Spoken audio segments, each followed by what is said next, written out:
In today's video, I'm going to teach you how to organize your Notion notes. If you're ready to transform your digital workspace and make your life a little easier, you're in the right place. Let's dive into the process of enhancing the way you handle your notes in Notion. First off, open up Notion, the versatile tool that we'll use to organize everything. If you haven't done this already, access your account and have your workspace ready.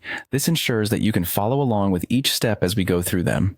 Notion is designed to be customizable to meet your needs, and today, we're going to leverage that to create a streamlined process for organizing your notes. Now, it's time to create a master notes database. This is where all your notes will live. Having a single database helps centralize everything, making it much easier to find what you need later on. Create a new page, then select Database to set it up. Label it to suit what you're organizing, be it personal, work-related, or a mix of both. Remember, keeping a clear name makes retrieval that much simpler. Next, embrace the power of an inbox. Think of this as the initial landing space for all your notes. Whenever you jot down thoughts, ideas, or important details, add them to this inbox page first. This way, everything is collected in one place before being sorted into your organized system. It's a technique that helps prevent clutter and ensures that no idea is lost. Moving on, use consistent patterns in your note-taking approach. Consistency is key when it comes to organizing any digital space. For instance, develop a uniform tagging system or stick to specific formatting for different types of notes, such as meetings, tasks, or research. This structured approach allows you to quickly recognize what's what, saving you time and effort later.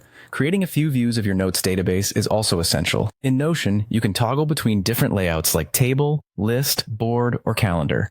Depending on your needs, set up different views. For example, one could show notes by date and another by category. These perspectives help you engage with your notes in varied and insightful ways. Lastly, implement regular review and lifecycle rules. Set aside time each week or month to go through your database. Archive or delete outdated notes, and ensure you act on or delegate those that require follow-up. Establishing this routine is crucial for maintaining a functional and clutter-free digital environment.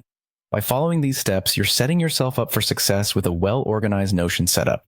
Remember, a clean workspace can dramatically boost your productivity and creativity. Thanks for joining today's tutorial, and happy organizing.